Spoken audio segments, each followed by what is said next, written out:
Muito bem, meus amigos, muito boa tarde. Bem-vindos novamente a esta sexta escola de pesquisadores do Campus USP de São Carlos.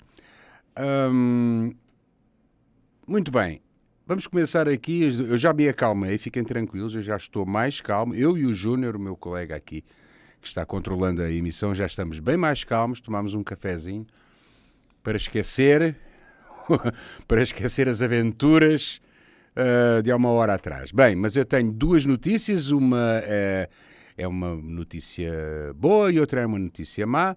A má, como todos puderam observar, nós tivemos grandes problemas na conexão com o professor Gilson Volpato, na primeira palestra, e ele acabou por realmente ficar desconectado definitivamente. A boa notícia, que também já está no chat aqui no YouTube da Escola de Pesquisadores, é que a palestra do professor Gilson ficou remarcada para amanhã, às 18h30, portanto, não percam. Ainda bem, eu já estou dando aqui os meus suspiros de alívio, ainda bem que esta palestra vai ser reposta então amanhã, repito, às 18h30 aqui, e cujo link já está mencionado aqui no canal YouTube.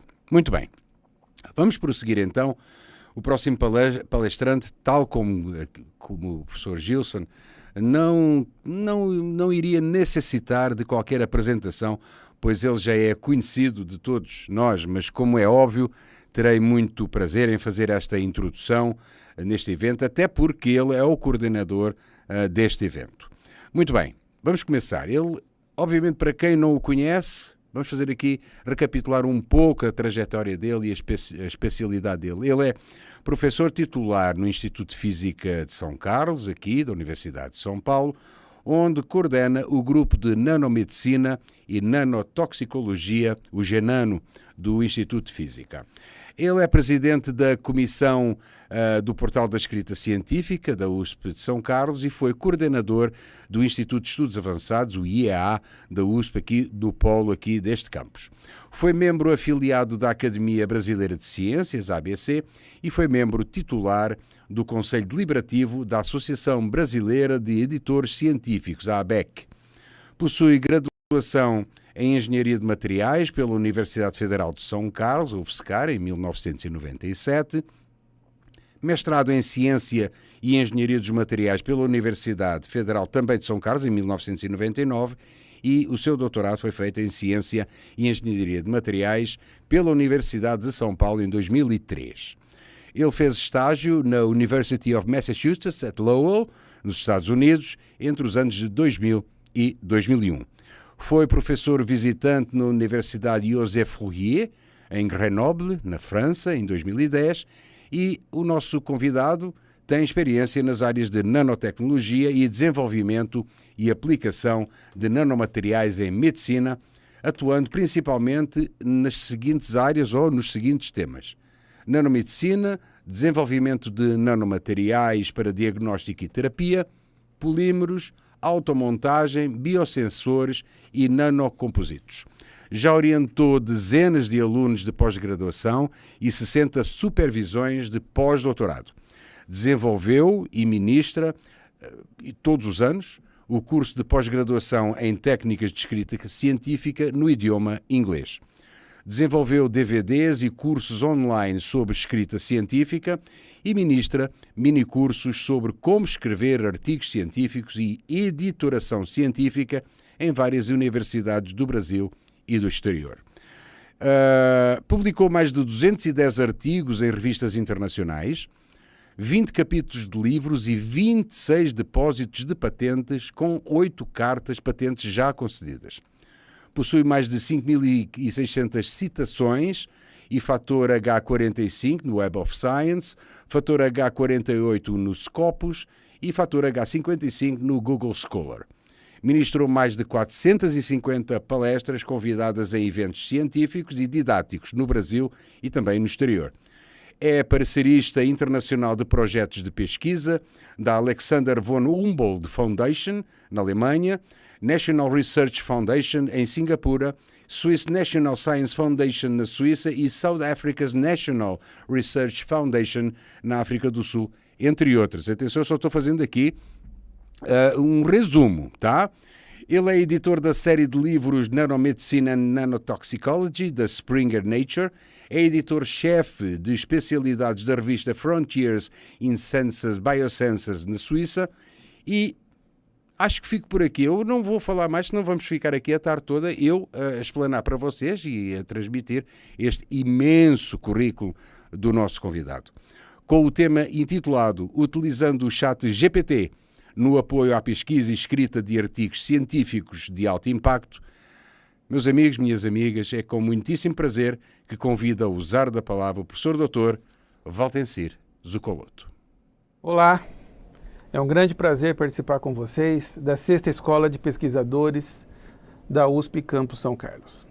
Eu sou o professor Valtencir Zuccoloto e estarei com vocês hoje nessa palestra sobre escrita científica e como ferramenta escrita usando inteligência artificial, principalmente o ChatGPT, pode nos ajudar nesse processo de escrita de artigos científicos de alto impacto. Então, vamos começar aqui a nossa palestra. Novamente, é um grande prazer participar com todos vocês nesse evento de grande importância para o nosso sistema de pós-graduação aqui no Brasil, a Escola de Pesquisadores da USP de São Carlos. Muito bem. Como um breve outline da nossa apresentação, eu vou inicialmente falar desse profissional, né, o cientista, e vou dar aqui as minhas opiniões da importância desse profissional para a nossa sociedade. Depois a gente vai dar uma olhadinha com mais calma nas principais características, né, características importantes que um cientista deve ter. E aí a gente vai aprender um pouco sobre escrita científica. Hoje o que dá tempo nessa nossa palestra é falar sobre estrutura, 2 pontos específicos, títulos e abstracts. Então, eu não tenho dúvidas de que todos nós sairemos daqui hoje sabendo muito bem como produzir, como escrever um bom título e um bom abstract. E isso, obviamente, serve para todas as grandes áreas do conhecimento. E a última parte da palestra, aí sim a gente avança para esse tópico um pouco mais recente, um tópico bastante atual, né, desse nosso cenário de escrita científica, que é como utilizar. Ou seja, a pergunta mais adequada seria, o ChatGPT seria útil para nos auxiliar na escrita científica de artigos de alto impacto? Isso é o que nós vamos ver, tá? Mas vocês vão ver lá na frente que para que seja útil, a gente tem que entender o que é uma boa escrita científica. E é por isso que a gente então começa com esse tópico. Muito bem. Eu sempre gosto de começar essas nossas palestras falando do profissional, do cientista. E sempre reforçando a mensagem de que a carreira de cientistas, pesquisadores, é uma das carreiras mais gratificantes que nós temos. Por vários motivos. O primeiro deles, que eu acredito seja um dos mais importantes, é pela flexibilidade que nós temos em trabalhar em linhas de pesquisa que nos agradam, que nos chamam a atenção. Essa flexibilidade, né? Claro, em algumas universidades, em alguns institutos de pesquisa, essa flexibilidade pode ser maior ou menor, mas o importante é que a gente pode, em determinada etapa da carreira, mudar um pouco de sub-área ou até mudar de área totalmente, né? Isso é uma coisa muito importante profissionalmente falando, certo? Então, esse é um primeiro ponto. Temos consequência disso, o fato de que a gente trabalha naquilo que a gente gosta. Isso faz toda a diferença no mundo profissional. Um segundo ponto, talvez até mais importante, é de que com o trabalho do cientista, os resultados do trabalho do cientista, do pesquisador, podem e devem ser rapidamente aplicados para o bem-estar do próximo, da humanidade. Isso é uma coisa muito importante, muito gratificante. Claro, existem várias outras profissões com essa mesma prerrogativa e até muito mais contundentes. A gente viu, por exemplo, durante a pandemia, os profissionais da saúde ali nas frentes de combate, verdadeiros heróis, né? Então, sem dúvida alguma, há várias outras profissões, né, onde o trabalho é aplicado diretamente para o bem-estar do próximo. Mas lógico, né, no caso da saúde, por exemplo, esses profissionais estavam ali levando avanços, né, desenvolvidos pelos cientistas. Um exemplo disso foram as vacinas contra a Covid-19, que foram rapidamente implementadas aí devido ao esforço mundial de vários pesquisadores, vários grupos de pesquisa. Então isso é uma coisa muito interessante, é uma das carreiras mais gratificantes que nós temos. Ou seja, se você tem alguma inclinação, gosta de ciências, pretende seguir nessa carreira científica, né, cultive isso, né?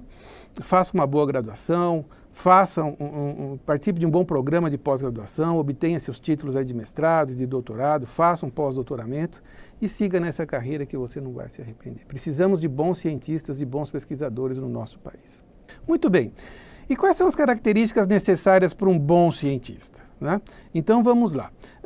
O cientista precisa ter basicamente duas características que são as mais importantes. E vocês vão ver que são características que a gente não precisa lutar muito para conseguir. Na verdade, o que a gente precisa é nutrir, né? Resgatar essas características, porque são inerentes, imanentes ao ser humano.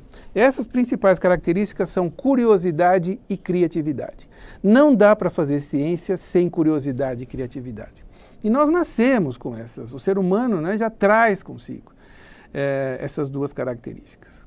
O que a gente não pode, e a gente como orientador, né, responsáveis por programas de pós-graduação, orientadores, é permitir com que os nossos alunos, devido a vários motivos, percam essas características ou deixam de ter essas características à flor da pele nos seus programas de pós-graduação, no seu mestrado, no seu doutorado, no seu pós-doc.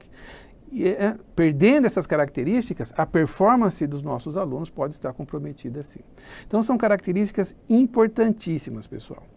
Curiosidade e criatividade, a capacidade de ter ideias novas para fazer pesquisa nova, na fronteira do conhecimento, como a gente chama, no estado da arte. Isso é fundamental.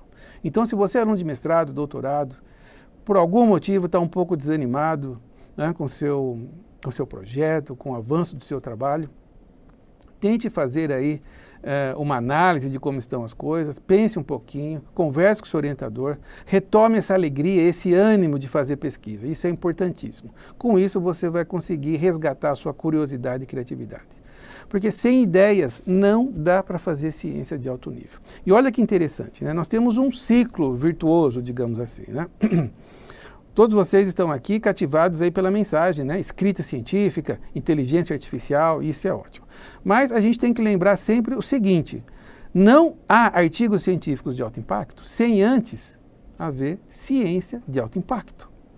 Se a ciência que eu faço não é a melhor possível, não é uma ciência ousada, de alto nível, né? Eu posso ser o melhor escritor de artigos científicos do mundo, mas o meu artigo não vai ter o impacto que eu esperava.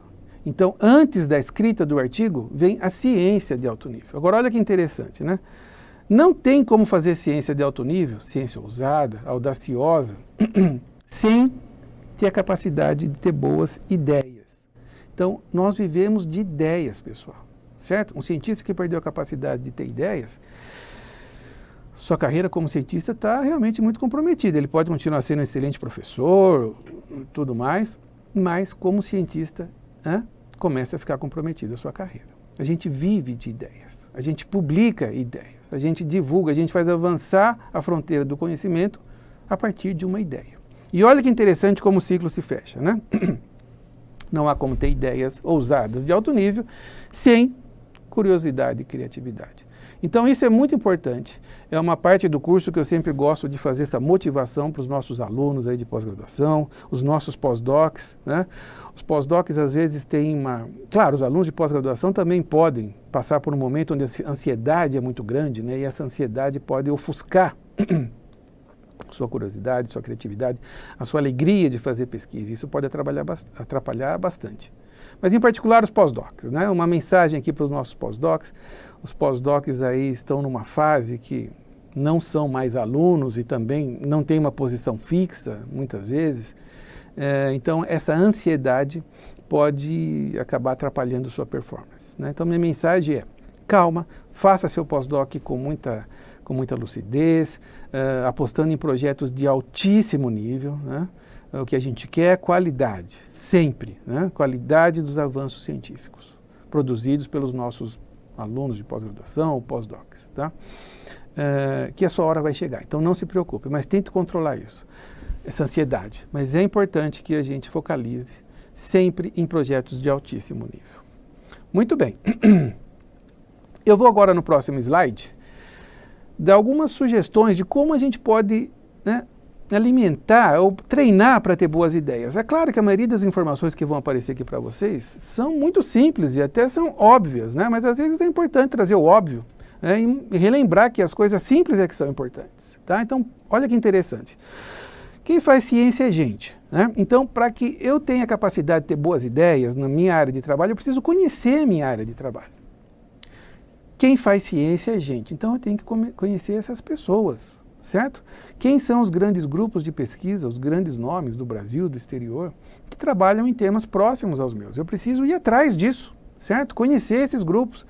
Com a internet, com os sites aí de todos os grupos, essas informações estão sempre ao alcance, né, de maneira muito rápida. Monitore esses grupos, monitore esses pesquisadores. Você pode ter acesso, por exemplo, aos trabalhos publicados, né? O ano passado, tal grupo lá de Harvard, ou algum grupo da Ásia e assim por diante, esse grupo publicou dezenas de artigos. Bom, vamos olhar quais são as revistas, vamos olhar quais são esses artigos, né? Quais os tópicos, quais problemas esses pesquisadores estão abordando, né? Então pode ser uma coisa interessante para começar a formar o mapa da nossa área e na nossa cabeça. Isso é muito importante. Outro aspecto importante, pessoal, é com relação às revistas importantes para a nossa área. Então, veja, não há como a gente deixar de conhecer as principais revistas nas nossas áreas de pesquisa. Os avanços chegam até nós através de revistas científicas, certo? Todo mundo sabe disso. Então é importante que a gente conheça quais são as principais revistas científicas nas nossas áreas e que eu busque esses artigos. Então isso é muito importante. Segundo conjunto aqui de sugestões é exatamente esse. Eu preciso ter acesso aos avanços que estão ocorrendo na minha área de pesquisa. E como que eu faço isso? Bom, as melhores ferramentas são as revisões bibliográficas, as revisões sistemáticas e assim por diante. Então veja, não dá para passar meses ou anos sem fazer uma boa revisão bibliográfica. Isso vai atrapalhar muito a nossa performance, certo? E veja, nós vivemos um momento de informática com grandes bases de dados, onde esse acesso à informação é muito rápido. Então, né, como auxílio aí, talvez, do pessoal das bibliotecas, das suas universidades, né, acessem essas bases de dados, façam revisões bibliográficas, coloquem lá palavras-chave, né, importantes, adequadas. Você pode até restringir ali o tempo, né, nos últimos 2 anos, nos últimos 3 ou 5 anos, o que tem de importante na minha área. E você vai ter acesso a essas informações. Isso é muito importante, pessoal. Na minha sugestão aqui, na minha visão sobre a dinâmica dessas revisões bibliográficas, eu diria que, independente da área, uma revisão bibliográfica a cada 2, 3 meses, no máximo, é imprescindível. Pode ser muito menos do que isso, em questão de tempo, tá bom? E o terceiro aspecto que eu gostaria de comentar aqui é o seguinte, né? Não adianta nada a gente ter um computador cheio de arquivos em PDF, de artigos importantes. Eu preciso ter acesso, eu preciso lê-los, né? Eu preciso ler esses artigos, eu preciso entender quais são os principais pontos que os autores buscam ali, quais os problemas abordados, me inspirar a partir desses artigos. Eu preciso fazer questões importantes, converse com o seu orientador, seu supervisor, né? Tenha ideias, é importante que você tenha ideias e, se possível, teste-as. Tá? Teste essas ideias, isso é muito importante. Mas tem um aspecto aqui dessa última sugestão minha aqui, que é a questão de pensar, né? Qual foi a última vez que vocês pararam com um papel em branco e uma caneta na mão e pensaram um pouco sobre seu projeto de mestrado, doutorado, pós-doc ou de iniciação científica, né? Para tentar ter ideias sobre o que fazer, quais caminhos seguir, o que testar, né? E isso é muito importante, nós precisamos de um tempo para que o nosso cérebro dê vazão às ideias. Então, faça esse teste, pelo menos aí 10 minutos por semana. Pegue um papel em branco, uma caneta e tente trazer ideias para o papel, para o seu trabalho científico. Eu tenho certeza que a sua performance pode melhorar muito mais. Muito bem, agora começamos aí uma segunda etapa dessa nossa palestra, digamos assim. Vamos focalizar agora um pouco mais na questão da escrita científica, certo? E essa já seria a segunda etapa dessa nossa conversa de hoje. Então vamos lá. Eu sempre gosto de começar essa parte de escrita científica, né, com essa pergunta aqui. Por que é que pesquisadores, por que cientistas publicam artigos? Né? Por que a gente precisa publicar artigos? Tá? Por que a gente tem essa, entre aspas, necessidade de publicar artigos, o que para muitos pode ser também uma angústia, para outros pode ser uma grande alegria, né? Claro que é sempre muito gratificante quando a gente tem um artigo aceito para publicação. Lógico, indiscutível. Mas o que muita gente não percebe é que antes do aceite para publicação naquela boa revista, né, você passou por um estágio muito grande, de muito esforço, de muito trabalho. Desde a concepção da ideia, desde a da aplicação do método científico, toda a metodologia da pesquisa na sua área, conseguiu grandes resultados. Você passou aí meses, talvez, escrevendo um artigo científico, né? E no final você tem um artigo publicado. Sem dúvida alguma, é muito gratificante quando a gente tem um artigo publicado, né? Mas há também uma etapa de bastante trabalho e às vezes até de muita angústia, ou, dependendo da situação, até alguns desgostos, porque raramente a gente vai publicar na primeira revista que a gente escolhe. Então, a rejeição de artigos de uma revista ou de outra revista tem sido uma coisa bastante comum na vida dos pesquisadores, né? A gente vai falar disso daqui a pouco. É uma área muito competitiva, as grandes revistas sempre recebem muito mais manuscritos do que aqueles que elas conseguem processar ou que conseguem publicar. Então, a rejeição de artigos científicos acaba sendo aí uma coisa que faz parte do dia a dia dos pesquisadores. Então, não desanime, certo? É difícil mesmo. Bom, mas por que a gente publica no final das contas? Ou seja, será que atividade fim, será que o cientista existe só para publicar artigos, né? Quando eu faço essa pergunta nos nossos cursos, eu tenho várias respostas, né? Bom, a gente publica artigos para divulgar o trabalho, ótimo. Ou publica artigos para melhorar o nosso currículo, ótimo. A gente publica artigos para conseguir uma chancela dos pares, muito bem. A gente publica artigos para conseguir melhorar o currículo, para ter mais bolsas, mais projetos e assim por diante. Bom, tudo isso é muito importante e tudo isso faz parte, é claro, mas a gente não pode esquecer do real motivo pelo qual a gente faz ciência, né? A atividade fim do cientista não é simplesmente publicar artigos. A atividade fim do cientista é trazer um avanço para a área. É isso que é importante, né? Mas como que isso acontece na prática, certo? Então vamos responder essa pergunta aqui com uma outra pergunta. O que é que cientistas fazem? Bom, cientistas fazem ciência, obviamente. O que é fazer ciência? De maneira mais simples possível, pessoal. Fazer ciência a partir de uma ideia, uma pergunta, uma hipótese. A gente aplica um conjunto de procedimentos que são ordenados pela lógica, né? Esse conjunto de procedimentos é ordenado pela lógica, que é o que a gente vai chamar de método científico. E confirmando-se essa hipótese, essa pergunta, essa curiosidade, a gente então tem um avanço para a área. Muito bem. Na prática, imagina que eu tenho no meu grupo um aluno, uma aluna ali que conseguiu uma molécula, um composto, uma molécula, que cura 99% dos casos do câncer de mama. Olha, é um grande avanço, né? Mas será que já é um grande avanço para essas áreas médicas, né? Ainda não. Por quê? Porque esse resultado está dentro do meu laboratório, dentro do meu grupo. Então, a área ainda não conhece. Muito bem, aí esse aluno ou aluna publica, defende seu doutoramento, seu doutorado, publica sua tese em inglês, por exemplo, e deixa a tese disponível num banco de teses para o mundo todo. Quem quiser ter acesso a essa informação, estão ali todos os detalhes. Agora já é um avanço para a área? Não necessariamente. Por quê? Porque, geralmente, dissertações e teses não são essa fonte onde os cientistas vão buscar avanços nas suas áreas, certo? Qual é essa fonte, né, onde os cientistas estão constantemente buscando avanços científicos nas suas áreas? É o artigo científico internacional. Então, veja, do grande resultado que eu tenho no meu laboratório, da minha pesquisa, até chegar na minha área de pesquisa para os meus pares, para os outros cientistas, né, no momento que se vive hoje, o veículo que leva isso, na maioria das vezes, pode ter exceções, né, mas na maioria das vezes, esse veículo é o artigo científico internacional.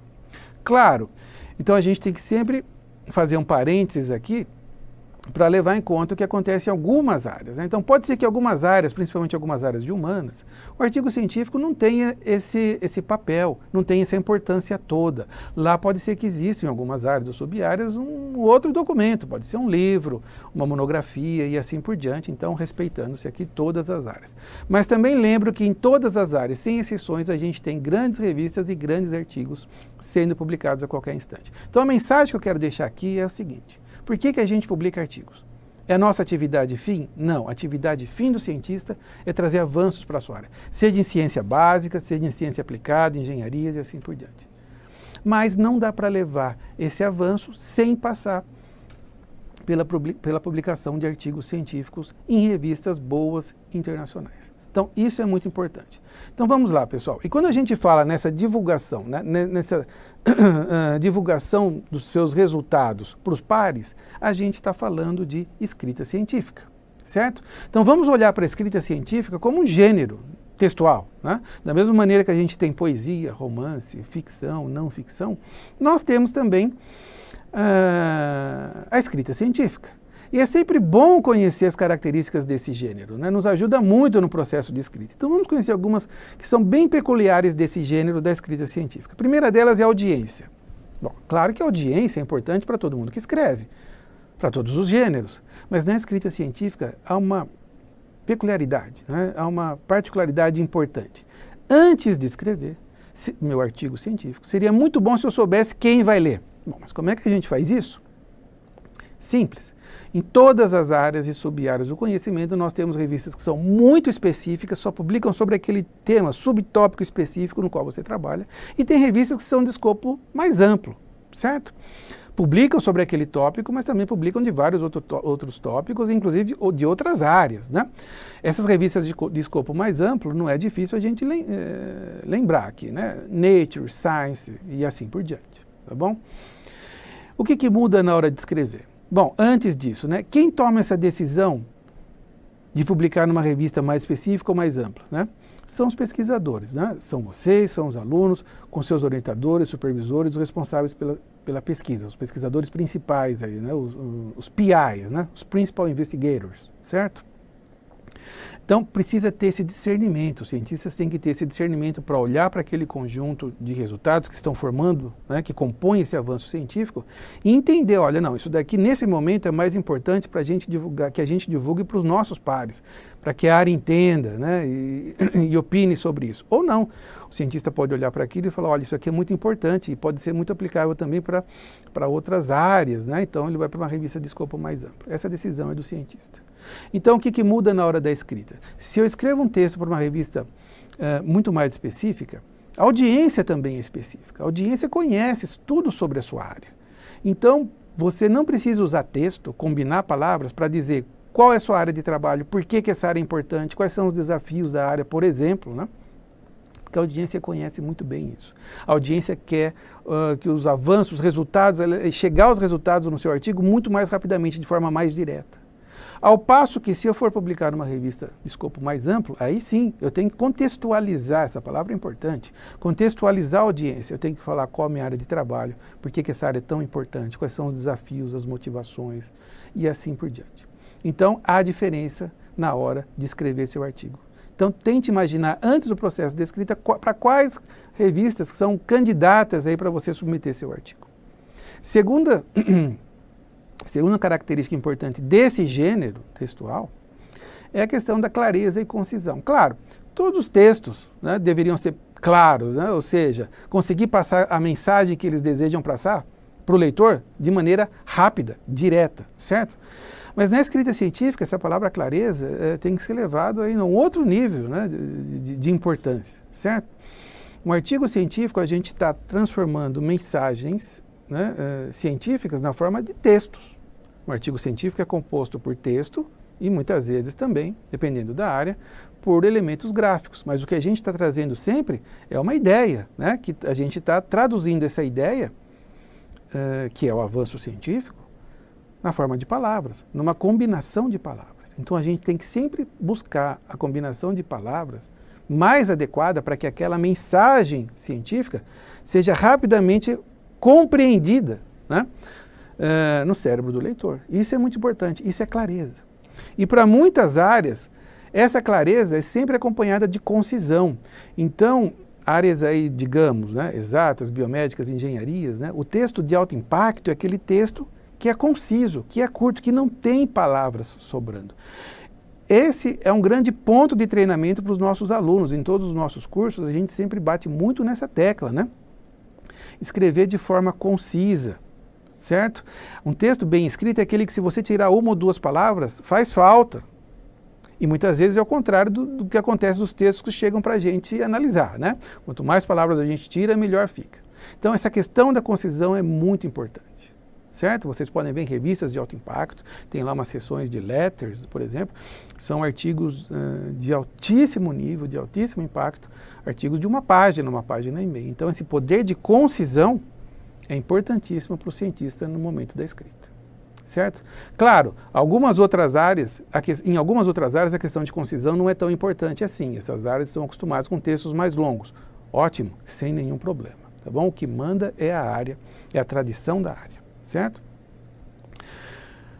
Outros pontos importantes sobre a escrita científica é que é o único gênero literário onde você é obrigado a citar outros autores. Isso é muito importante, é o processo de citação e referenciamento. E também é um texto onde não há espaço para suspense. Na primeira chance que você tiver, deixe claro para o leitor qual é o grande avanço que você está trazendo para a área. Isso é muito importante, pessoal. Certo? Então, são algumas características importantes desse documento, dentro desse gênero textual, o artigo científico. Né? Então, vale sempre a pena lembrar dessas principais características. E agora a gente já vai para uma outra parte do nosso curso, onde eu vou falar da estrutura. Lembra, né? Daqui a pouco a gente vai entrar sobre ferramentas de auxílio à escrita, usando o ChatGPT, por exemplo. Só que para eu entender se essas ferramentas estão me ajudando realmente no processo de escrita, eu tenho que saber o que é uma boa escrita científica. Eu tenho que entender, eu tenho noções mínimas do que é um bom título, do que é um bom abstract, que é o que dá tempo da gente ver hoje, certo? Então é importante que a gente conheça bem sobre a estrutura de artigos científicos, né? Hoje não dá tempo de ver todas as sessões, essas são as duas sessões principais para essa nossa conversa de hoje, títulos e abstract. Então essa é uma figura bastante interessante que está em tela, está aqui a referência de onde foi tirada a figura, fiz algumas adaptações, mas essa figura é importante que nos permite mostrar que o texto científico ele é dividido por partes, até aqui não há grandes novidades, certo? E que também há essa forma acinturada aqui no texto, né? Essa forma acinturada do artigo científico vem do movimento do fluxo de ideias. Então, tem duas sessões aqui, ó, introdução e conclusões, onde eu tenho um movimento do fluxo de ideias bastante interessante, que tem que estar bem marcante, ali, bem claro para quem está lendo, né? Na introdução, por exemplo, eu sempre começo com informações gerais e de um parágrafo para o outro, por exemplo, eu vou afunilando até chegar no último parágrafo, onde eu começo a falar de informações muito específicas. Por exemplo, qual é o propósito do seu trabalho, certo? Que era o objetivo do seu projeto. Então, o último parágrafo de uma boa introdução vai trazer o propósito do seu trabalho. E no final, nas conclusões, a sessão de conclusão tem essa função de dar esse movimento oposto, né? Eu começo falando do meu principal avanço, que eu já descrevi muito bem nas sessões anteriores, resultados, discussão, e agora tento mostrar como que ele contribui para a área, ou para a grande área, ou para outras áreas, certo? E aí eu volto então nas informações mais amplas, mais gerais. Mas vamos lá, então vamos começar com o primeiro tópico de hoje, que é a questão do título, certo? Tenho certeza que todos vocês estão lendo artigos, muitos já estão escrevendo artigos, muitos já publicaram vários artigos, o que é ótimo, certo? Então, já está aí no nosso subconsciente o que é um bom título. Tem coisas óbvias, certo? Tem coisas muito simples. Por exemplo, um título tem que ser claro, tem que ser conciso, tem que trazer palavras-chave. Lógico, a gente sabe de tudo isso, tá? Por exemplo, eu não preciso nem ler esse título aqui para saber que ele não é bom, digamos assim, né? É muito longo. Então, isso é importante que eu conheça, tá? Podemos tentar evitar títulos com esse tamanho, que são muito longos. Mas o que eu quero trazer para vocês hoje é uma dica mais importante, algo a mais ainda do que essa simples percepção que nós temos do que seja um bom título. Para muitos pode ser uma novidade, tá? Então vamos lá, vamos começar aqui analisando alguns títulos da literatura e tem sempre a referência aqui embaixo de onde vem o título. Vamos dar uma olhadinha nesse nosso título que está em tela, ó. The Effect of Forest Land Use on the Cost of Drink Water Supply. Espaço econométrica análise. Vamos analisar esse título. Ele é muito longo? Não, o tamanho está bom. Não é curto, mas é um tamanho bom. Ele é muito geral, digamos assim, né? Não, ele tem uma certa especificidade, né? Pelo título eu consigo saber em qual área os autores atuam e também pelo título eu consigo saber qual a metodologia que eles usaram, de maneira geral. Muito bem, então eu considero que seja um título muito bem escrito e é, sem dúvida alguma, na minha opinião. Mas tem uma pergunta além, né? Mais uma pergunta que eu gostaria de fazer para a gente introduzir essa nossa dica de hoje. Pelo título, nós conseguimos saber qual foi o resultado da pesquisa desses cientistas? Dê uma olhadinha com calma. Não, né? O título não traz os resultados da pesquisa. Outra pergunta, seria bom se trouxesse? Aí sempre divide opiniões, né? Uns acham que sim, outros acham que não, que se o título já tiver o resultado, ninguém vai se interessar pelo seu artigo. O que não é verdade, na verdade, é o oposto, né? Um grande cientista, por exemplo, quando olha um título de um bom artigo e reconhece ali que já tem um resultado muito importante sendo expresso, aí sim, é que ele vai, pela lógica, né? Ele vai ter interesse em ler seu artigo, tá bom? Então, essa é a dica que eu quero deixar. Sempre que possível, talvez às vezes não seja possível, mas sempre que possível, num artigo regular, tá? Um artigo de revisão pode ser diferente. Isso vale mais para um artigo científico regular, certo? Traga o seu principal achado já no título. Eu vou dar aqui alguns exemplos. Esse é um título inventado, digamos assim, que eu vou ler em português, né? Nanocomplexos metal polímero induzem regressão espontânea do tumor de pulmão. Ora, como que eu posso dizer que esses complexos induzem a regressão do tumor se não foi um resultado da minha pesquisa? Claro que foi. E notem que é importante agora, ó. Não é um simples resultado. Ele é um resultado que aparece no título, então certamente é o principal resultado da pesquisa, é o principal avanço que eu estou trazendo. Essa é uma estrutura muito interessante, pessoal, que pode ser um grande diferencial para o seu artigo já no título. Vamos dar uma olhada em alguns outros exemplos da literatura. Então, olha aqui, ó. Nature 2012. NLRP6 negatively regulates the innate immunity in host defense against bacterial pathogens. Não é difícil perceber que há um resultado sendo expresso já no título. Tá? Isso para todas as áreas, viu, pessoal? Em todas as áreas. Quem depois tiver acesso aos nossos cursos completos vai ver que há exemplos aqui de títulos já trazendo resultados para todas as áreas. Aqui tem um último exemplo, né? Allosteric MEK inhibitors act on BRAF MEK complex to block MEK activation. Então, olha, o resultado está sendo expresso, tá? Não podemos dizer, eu não consigo dizer se é uma tendência ou não, mas nos últimos anos a gente tem visto em grandes revistas, né, que muitos artigos já trazem os resultados expressos no título, e isso é muito importante. Por exemplo, ó, esse fascículo aqui da revista PNAS, Proceedings of the National Academy of Sciences, uma revista americana, muitíssimo importante, muito prestigiosa, nesse fascículo, essa revista publica em várias áreas, né? Então tem uma área aqui de Biological Sciences. Nessa seção de Biological Sciences, tinha 51 artigos publicados. Desses 51 artigos, 24 já traziam os resultados no título. Esse que está aqui em tela é um desses. Então essa é a mensagem que eu quero deixar para vocês sobre bons títulos. Sempre que possível, traga o resultado no título. E como que os autores colocam isso? Olha que estrutura interessante, né? O autor está fazendo aqui uma afirmação, um statement, né? Onde ele tenta embutir que uma ação, tal coisa está acontecendo, tal coisa está melhorando, aumentando a eficiência, diminuindo custos e assim por diante, né? Essa ação, claro, como toda ação, uma palavra importante é o verbo. Então, a escolha do verbo é fundamental. Então, olha aqui, ó, to act, o que mais? Induce, regulates. Então, não é difícil a gente ter essa estrutura, é só colocar o título na forma de uma afirmação, e nessa afirmação, nessa ação, né, traduzir aí o seu principal avanço, né? Essa pode ser uma estratégia importante para o seu artigo. A outra parte do artigo científico que a gente quer analisar hoje é o abstract. Muito bem. E a minha pergunta é sempre essa, né? É fácil ou difícil escrever um bom abstract? Bom, a resposta é depende. Se você sabe o que é um abstract, não é difícil. Se você não tem a mínima noção do que seja um abstract, eu quero dizer o seguinte: qual tipo de informação que eu coloco no começo, no meio, no final de um bom abstract? Aí, se você não sabe isso, realmente pode ser muito difícil escrever um bom abstract, um bom resumo para o seu artigo. E é isso que a gente vai ver aqui hoje, tá? Então, vamos lá. O abstract, pessoal, é sem dúvida alguma uma das seções mais preservadas do artigo científico em termos de estrutura. Então, em todas as grandes áreas, e a gente mostra, né, exemplos da literatura aqui, mas quem quiser dar uma olhada também do nosso curso completo, vai ver em todas as áreas, abstracts abstracts bem escritos, né? Abstracts de bons artigos, eles trazem uma estrutura que se repete em termos de informação, de classes de informações que aparecem no abstract, certo? Essas classes de informações são essas. Um bom abstract, ele traz informações sobre contextualização, gap, propósito, metodologia, resultados e conclusões. Bom, mas veja, um abstract tem aí 150, 200, 250 palavras. Então, cada uma dessas classes de informações tem que aparecer como uma ou como algumas sentenças. Então, isso é muito importante. Vamos dar uma olhada na literatura? Ninguém precisa ler esse texto que está em tela. É um texto aqui retirado de uma grande revista, também de bons pesquisadores.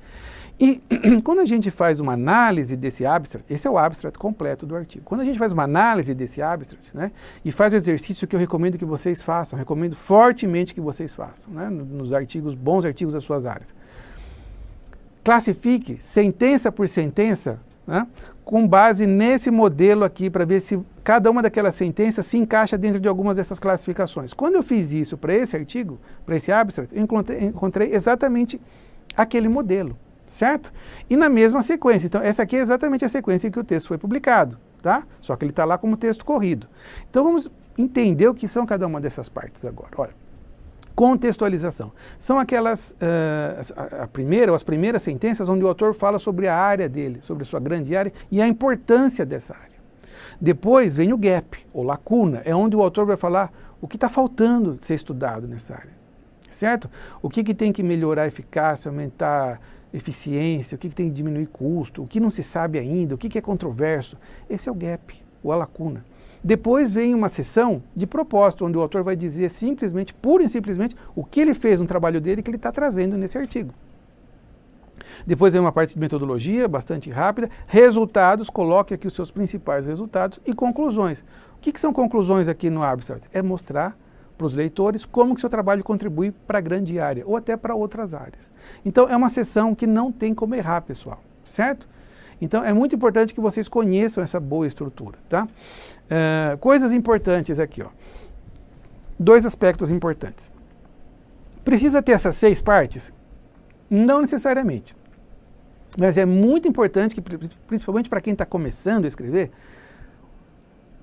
escreva um texto com essas 6 partes. Isso é muito importante, certo? Mas tem 2 partes, se você quiser omitir uma parte ou outra, tem 2 partes que você tem que lembrar que tem que aparecer. Propósito e resultados, certo? Um abstract que não traga claramente o propósito e os resultados não é mais um abstract, é um texto qualquer ali, certo? Então, isso é muito importante. Segundo ponto que tem que aparecer, a sequência, pessoal. Essa sequência é importante. Mesmo que você omita uma parte ou outra, que não seja propósito ou resultado, mantenha a sequência, tá? Não dá para contextualizar, falar de um gap, contextualiza de novo, fala de outro gap, não. Aí já vira uma bagunça seu abstract. Então, mantenha essa estrutura. Não é difícil, tá? Vamos lá, vamos passear aqui por algumas áreas, tá? Aqui, nas áreas aqui de engenharias, né? Eu estou trazendo alguns textos, né? Claro, ninguém precisa ler todo o texto, mas eu marco aqui alguns aspectos importantes, algumas divisões claras aqui, né? In recent years, there has been an increasing interest in examining the relationships among management control systems e assim por diante. Essa é a parte de contextualização. Depois o autor coloca aqui, ó, em verde, olha aqui, ó, in this study, the moderating effects created by, e assim por diante. Esse é o propósito, resultados e conclusões aqui no final. Então veja, aqui o autor não colocou o gap, certo? Muito bem. Vamos dar uma olhada aqui em outra área, aqui, ó, em outra área, né? Outra grande área, Applied Geography, esse é o nome da revista, né? Os autores começam assim: tem sido bastante aceito que mudanças ambientais podem influenciar a migração humana e assim por diante. Isso é contextualização, essa parte que está em branco. Aí olha que vem em azul aqui, ó. Contudo, né, estudos em larga escala, sistemáticos, ainda estão faltando. Esse é o gap, é a lacuna.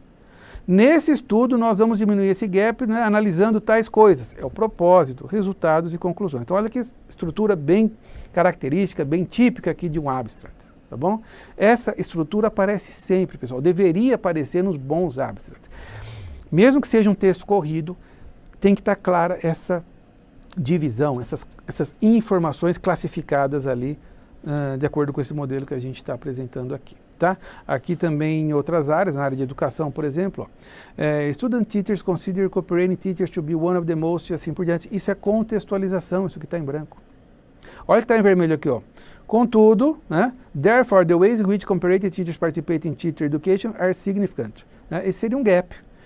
This review seeks to move conceptions, esse seria o propósito, resultados, né, e assim por diante. Tá bom? Então essa estrutura se mantém, pessoal. Isso é muito importante. Então, olha, para fixar bem aqui, ó. Um bom abstract deveria conter um abstract completo, poderia conter 6 principais partes: contextualização, gap, propósito, metodologia, resultados e conclusões. Acostume-se a isso, treine, né? Pegue bons artigos na sua área, separe bons abstracts, senta com uma caneta na mão e tenta classificar sentenças ali, para ver quanto isso está próximo desse modelo. Isso vai te dar aí um background para que da próxima vez que você for escrever o seu abstract, essa estrutura já esteja pronta na sua cabeça e vai ser muito mais fácil. Pessoal, vamos agora para a última parte dessa nossa apresentação, que é a parte da inteligência artificial, né? O auxílio do ChatGPT na escrita de artigos científicos. Mas antes eu só quero mostrar que num curso completo, depois eu vou deixar aqui uns links, a gente tem também uma parte de linguagem muito grande. O curso traz uma parte de estrutura, com todas as sessões do artigo científico, uma parte de linguagem e uma parte de editoração, toda a dinâmica editorial que acontece com o seu manuscrito, depois que ele sai da sua mão, certo? Na parte de linguagem, por exemplo, a gente aborda temas como especificidade, complexidade de texto, ambiguidade, problemas, né, de ambiguidade, de redundância, falta de ação no verbo, ritmos de escrita. Então, a parte de linguagem do nosso curso é muito completa e é uma parte que eu gosto muito, tá? A gente aborda também questões relacionadas ao plain English, né? Que é a ideia de que você tenha um inglês simples, né? Formal, mas simples, com palavras simples, para que o entendimento seja rápido, né? Estrutura de parágrafos, né? Isso ajuda muito para que os nossos alunos entendam qual é a hora, o momento de parar um parágrafo e começar outro, que muitas vezes a gente não tem essa percepção. Essa estrutura de topic sentences também nos ajuda muito na etapa de resultados do artigo científico, né, de como descrever resultados. Então vale a pena dar uma olhada para quem tiver interesse. Tá? Muito bem. Mas agora a gente vai para a nossa última parte, onde a gente vai falar da utilização dessa ferramenta, né, de inteligência artificial, que tem chamado a atenção nos últimos meses, né, que é o ChatGPT. Muito bem. Eu não sou da área de computação, então nós temos vários grandes especialistas aí falando, dando suas opiniões sobre essa ferramenta, né? Não cabe a mim falar sobre a ferramenta em si. O que eu quero trazer para vocês é essa questão, né? ChatGPT pode ser útil no momento da escrita de um artigo científico? E já vou trazer a resposta. Pode, desde que você consiga, desde que você saiba o que é um bom artigo científico, porque você precisa interferir nesse texto que a inteligência artificial vai gerar para você. Então, isso é importantíssimo, tá bom? Vamos lá, então. Então, é uma plataforma, não sei quantos de vocês já acessaram, né? Mas esse é o site, você entra lá, faz um cadastro e tem acesso aqui a essa plataforma, né? O site é esse daí, openai.com, e você, então, tem acesso a essa ferramenta que é o ChatGPT. Muito bem. Primeiro ponto que eu tenho que observar aqui, pessoal, é o seguinte, né? Há alguns meses a gente teve aí na literatura um artigo que foi publicado trazendo como coautor o ChatGPT, certo? O artigo é esse daqui que está em tela, né? Essa consulta, inclusive, eu fiz nessa base de dados da Web of Science em março, né? Mês retrasado, tá? Não sei se temos outros artigos aqui, incluindo o ChatGPT como autor, tá? Mas isso gerou uma discussão importante, né, entre os cientistas, principalmente entre os editores, né, sobre essa questão de se atribuir coautoria ao ChatGPT. Cada um pode analisar essa situação com mais calma, eu não quero aqui emitir opiniões, mas é importante que a gente conheça, né, algumas prerrogativas para a questão de coautoria, que são temas que a gente aborda no nosso curso completo também. Por exemplo, né, uma plataforma onde essas normas ou normativas sobre autoria e coautoria estão muito bem condensadas é é a plataforma aí do International Committee on Medical Journal Editors, tá? Vocês podem dar uma olhada, acessar aqui por esse site. E esse é um comitê internacional que sempre se preocupou muito com essa questão de autoria. Então, lá eles classificam, eles trazem, por exemplo, 4, né, prerrogativas aí que um cientista tem que passar por, né, para que seja considerado autor ou coautor de um artigo científico. Tá? Então, para quem tiver interesse, depois entender um pouco mais o que é essa questão de atribuição de autoria, de coautoria, né? Será que todo mundo que participa de um artigo, de um trabalho científico, de alguma forma, é autor ou não é? Né? Pode ser que sim, pode ser que não, isso depende de cada caso, mas essas normativas que a gente tem aqui nesse site, desse comitê, eu acho que pode ser bastante útil. Então, quem tiver interesse, depois dá uma olhadinha, por favor. Mas vamos lá, então, tá? Eu quero trazer aqui alguns exemplos de interação minha com o ChatGPT sobre escrita científica. E a partir desses exemplos é que a gente vai tirar nossas conclusões aqui da importância dessa ferramenta para a escrita ou não. Então, o site é sempre assim, né? Você tem lá uma janela de conversa onde você faz a sua pergunta para o software, né? E esse texto que está aparecendo acima dos meus slides aqui é sempre a pergunta de entrada para o software responder depois, certo? Então, deem uma olhada depois no site, né? Mas, como nesse caso aqui, né? A pergunta que eu fiz é essa daqui, ó. Coloquei Scientific Writing, 2 pontos. Coloquei Scientific Writing aqui para contextualizá-lo, já tudo isso ajuda, né? Write a 200-word, escreva um abstract de 200 palavras para uma revista científica sobre o uso de nanopartículas para a terapia do câncer. Claro, para eu poder analisar as respostas aqui do ChatGPT, eu usei temas da minha área, mas é importante, claro, que vocês vão usar os temas aí, palavras-chave, né, informações das áreas de vocês, claro. Muito bem, então quando eu fiz essa primeira pergunta aqui, ele me respondeu com um texto pronto, né? O texto que ele trouxe foi esse daqui, ele trouxe o abstract. Tá? E aí a gente vai analisar esse documento, esse texto gerado aqui pelo ChatGPT. Então eu fiz as classificações, né, isso é importante, por isso que você precisa conhecer sobre escrita científica para poder saber se esse texto é bom ou não. Então essa curadoria é fundamental para que você tenha o ChatGPT como um aliado na escrita científica. Né? Então olha o que ele me colocou, olha a estrutura do texto que ele me devolveu aqui, ó. Nanoparticles show great potential. Essa parte em azul aqui é contextualização. Muito bem. Depois ele já começa assim, ó. In this review, we summarize recent advances. Ele coloca o propósito. Depois ele coloca uma parte azul aqui que diz o seguinte, ó. Essas nanopartículas podem ser engenheiradas para alcançar as células do câncer, podem ser carregadas com vários agentes terapêuticos, papapá. Isso é contextualização de novo. Né? Então já fiquem atentos. Ele colocou uma parte de contextualização, uma parte aqui de propósito, contextualizou de novo, né? Aí ele coloca uma parte em vermelho aqui. Enquanto o uso de nanopartículas na terapia contra o câncer é bastante promissor, né? Muitos desafios permanecem. Esse é o gap. Embora ele não tenha especificado, né? Embora ele tenha especificado aqui alguns desafios, né? Quais são os desafios? Né? Toxicidade, estabilidade, problemas de regulação, né? Regulatórios, né? Mas esse é o gap aqui embaixo. Então veja, ó, contextualização, propósito, contextualização e gap. Né? Já aquela estrutura que não atende àquela sequência pela qual a gente espera por um bom abstract, certo? Contudo, os benefícios potenciais dessas nanopartículas, isso também é contextualização. Em conclusão, né, algumas coisas acontecem. Então veja que ele nem coloca nada específico de resultados. Então, posso usar um texto como esse diretamente como vendo da ferramenta e já colocar isso no meu artigo científico?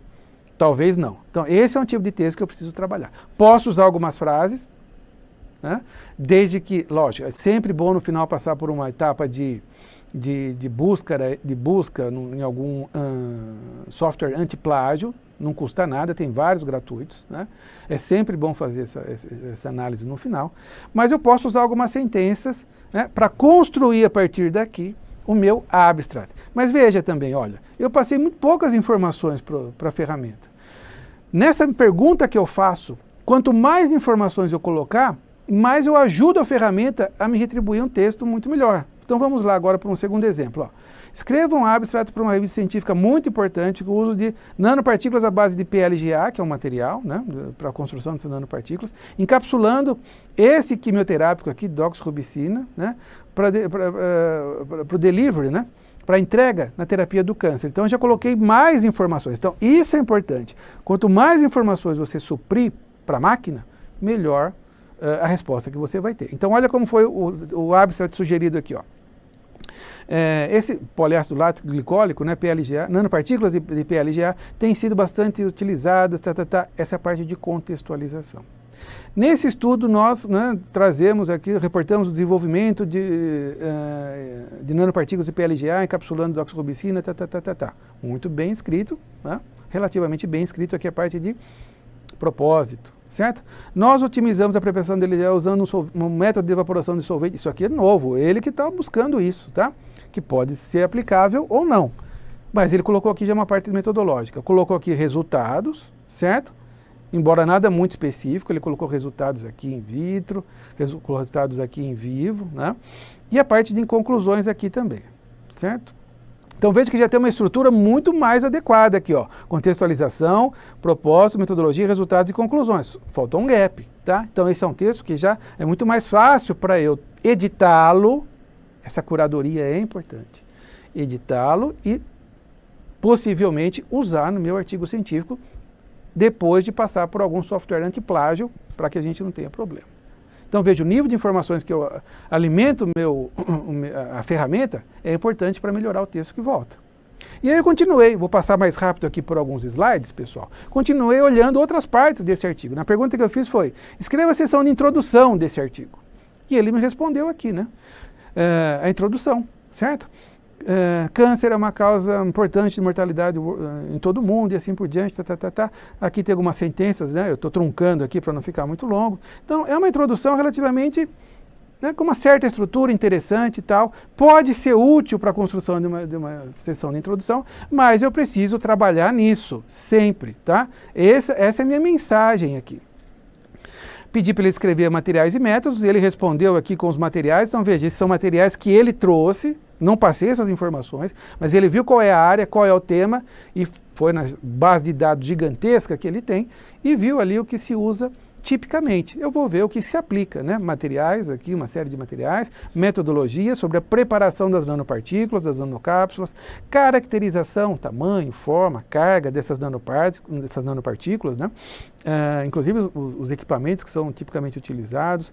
Ele colocou aqui, né, como seriam feitos os testes in vitro, colocou aqui como seria investigada a eficiência in vivo, né, dessas nanopartículas, né, como foi analisada aqui, avaliada a toxicidade, inclusive informações sobre análises estatísticas. Então veja que é tipicamente a estrutura aqui de uma seção de materiais e métodos. Eu tenho que olhar isso com muita calma e ver o que se aplica, porque ele está trazendo aqui, ó, células que eu posso ter usado ou não, né? Ele colocou uma linhagem celular que pode ser que eu não tenha usado. Então ele vai trazer informações. Você tem que editar e trabalhar nesse texto, certo? Muito bem. Pedi para ele escrever a seção de resultados, está aqui em tela, tá?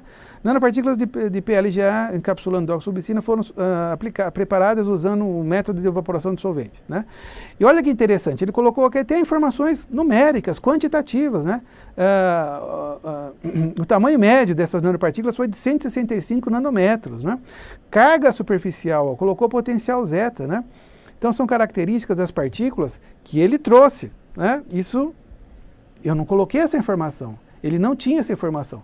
Ele está vendo a sua base de dados gigantesca e está trazendo as coisas mais típicas aqui. Eu posso utilizar esse texto ou não, talvez dê mais trabalho você escrever o texto. Talvez dê mais trabalho você tentar editar esse texto do que escrever um texto novo. Tudo tem que ser avaliado, certo? Mas o importante, não dá para usar como ele está trazendo aqui. Ele está trazendo resultados que são fictícios, certo? Então é muito importante que a gente entenda isso. Inclusive ele faz menção a figuras, ó. Tá? Figura 2 aqui, figura 1 em algum lugar.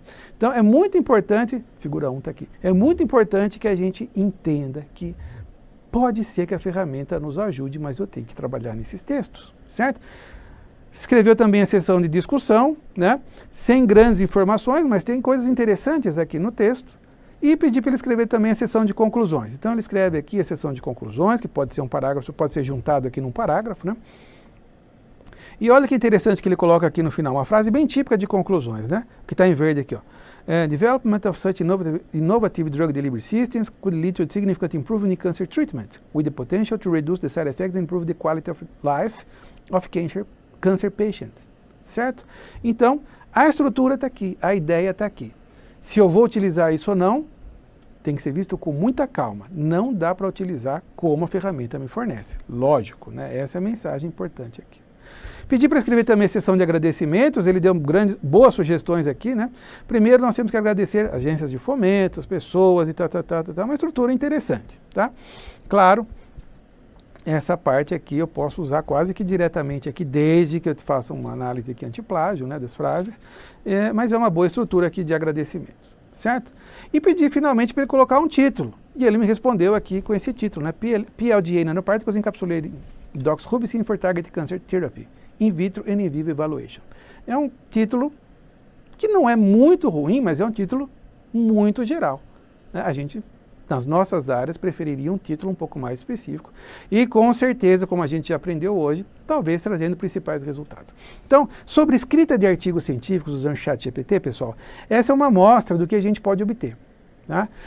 Qual a mensagem importante? Você precisa editar esses textos, né? Trazer esses textos para a realidade do seu trabalho. Isso é fundamental, certo? Não dá para utilizar como a ferramenta nos fornece. Isso é fundamental. Tem outro aspecto agora, a gente já está caminhando para o final da apresentação, um outro aspecto importante, pessoal.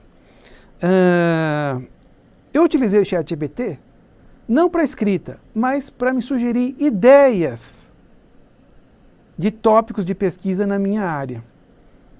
E olha que interessante, né? Eu gostaria de compartilhar essa interação que eu tive aqui, essa experiência com vocês, né? Então eu pedi lá, né, na pergunta, please suggest some important ideas for an upcoming scientific work based on the above topics. Eu continuei na mesma sessão, então above topics, né, se refere aos termos que eu coloquei, que a gente estava tratando até agora na escrita. E ele me sugeriu, né, algumas ideias, né, as mais importantes eu trago aqui para vocês, né. Então olha aqui, ó. Explorar o potencial de combinação de partículas à base de PLGA para alguma coisa, analisar a eficácia e a segurança, né, em animais, em modelos animais, né, em modelos em vivo, mas com animais maiores. Interessante também, né? Assim como cachorros ou primatas, se for o caso, né? Para ver esse potencial translacional dessas partículas para a clínica. Interessante, tá? Desenvolver novos métodos de imageamento e diagnóstico, né? Que permitam o monitoramento dessas nanopartículas em vivo, depois que você aplica as nanopartículas, né? Trabalhar, estudar técnicas de imageamento para você ver onde essas partículas estão se localizando, a biodistribuição dessas partículas dentro do modelo animal. São ideias que eu achei interessantes. Mas veja, agora o que eu fiz foi aumentar o nível de importância dessas ideias, né? De uma pergunta para outra, como a gente vai ver no próximo slide, eu estou aumentando aqui o nível de exigência para que essas ideias sejam cada vez melhores, inéditas e disruptivas. Então, a segunda pergunta que eu fiz foi, né, olha os termos que eu estou usando, suggest some important and new ideas. Então, na primeira eu tinha posto aqui, né, important ideas, important and new ideas. E ele me respondeu também. Né? Não são todas que são novas, obviamente, por isso que eu tenho que conhecer minha área para ver o quanto isso é útil, certo? Mas ele coloca coisas interessantes, né? Por exemplo, desenvolver novas nanopartículas para que o composto, a doxorubicina, possa ser liberado, né, de maneira controlada, que eu tenha uma maneira de um gatilho para que eu faça essa liberação controlada, certo? Por exemplo, esse gatilho pode ser alguma mudança ambiental, como pH, uma mudança no ambiente dessas nanopartículas, como mudança de pH, temperatura. Nada de novo até aqui para a área. Tá? Ele coloca também, né, investigar o potencial dessas nanopartículas, né, além da utilização de doxorubicina, usando outros quimioterápicos. Também nada de novo até aqui, ou combinação desses quimioterápicos. Né? Desenhar e testar novas estratégias, né, que mostrem a estabilidade em vivo, né, e essa farmacocinética dessas partículas. Também nada de novo até aqui, certo? E assim por diante. Outra pergunta, eu aumentei o nível de exigência aqui, ó. Suggest some new breakthrough ideas. Tá?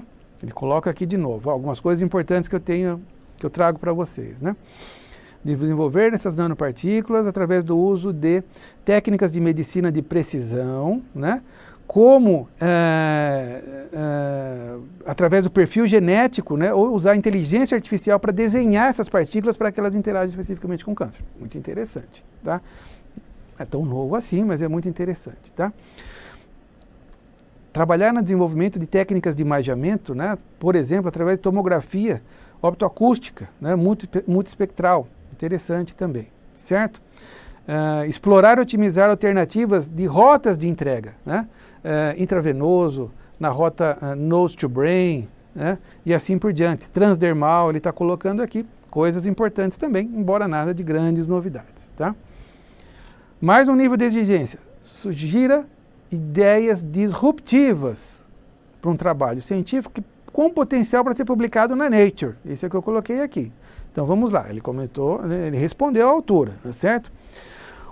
Algumas coisas aqui, incluindo utilizar, né, tecnologias de edição gênica, né, CRISPR-Cas9, por exemplo, para quem trabalha na área sabe que isso é muito importante, muito atual, para engenheirar, né, células do câncer que expressam um receptor único, e aí sim esse receptor seja o alvo para essas nanopartículas. Muito interessante essa ideia, né? Pode até ser que traga algumas novidades aqui, certo? Desenvolver a manufatura dessas nanopartículas que possa ser escalável, né? Pensando já no scale-up desses materiais, outra coisa interessante também, certo? Combinar atividade química com uma terapia fototérmica, que é coisa, inclusive um tópico que o nosso grupo de trabalho tem feito. Aqui não há grandes novidades. E por último, né? Eu dei uma informação a mais, né? Me sugira ideias disruptivas para publicação na Nature, né? Baseando no uso de nanopartículas para terapia do câncer. E ele trouxe algumas informações importantes. Essa primeira eu acho que é a mais importante, desenvolver nanopartículas inteligentes, né? Baseadas para que possam chegar, né? Ter como target aí algumas células cancerosas, baseada na assinatura genética dessas células. Isso pode ser uma coisa bastante interessante, claro que esse termo é bastante amplo, né? O uso dessas nanopartículas para imunoterapia, aqui não há grandes novidades, certo? O uso de nanorobôs ou nanomáquinas, né, para esse delivery específico das nanopartículas, dependendo do contexto, isso também não há nenhuma novidade. E desenvolvimento de Photoacoustic Imaging Guided Cancer Therapy, né? Uma maneira de você guiando essas nanopartículas até chegar no seu alvo. Ou seja, né? Resumindo, para um cientista up-to-date com sua área, que faz revisões bibliográficas, que está atento aos avanços, a cada semana, a cada mês, a cada semana, ou todo dia ele está buscando os principais avanços da sua área nas grandes revistas, né? Não há grandes novidades aqui com relação a essas ideias que a ferramenta está me trazendo.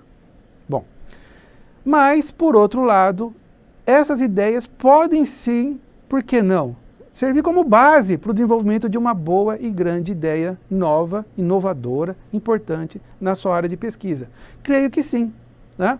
Isso dá um arcabouço para que a gente vá agora delineando essas ideias, e daqui pode ser extraída uma grande ideia, por que não? Cada situação é uma situação única, que tem que ser analisado caso a caso, tá? Então, esse é um ponto muito importante que a gente tem a falar sobre para vocês aqui, sobre o uso dessa ferramenta na geração de ideias, né? Façam depois uma brincadeira, como um teste, né? Como nós fizemos aqui, ó. Aqui tem um texto produzido por um pesquisador aqui do nosso grupo de pesquisa, né? E essa foi a frase de entrada, né? Escreva um artigo científico, né? Sobre tal coisa aqui, né? Aqui está o tópico do nosso trabalho, né?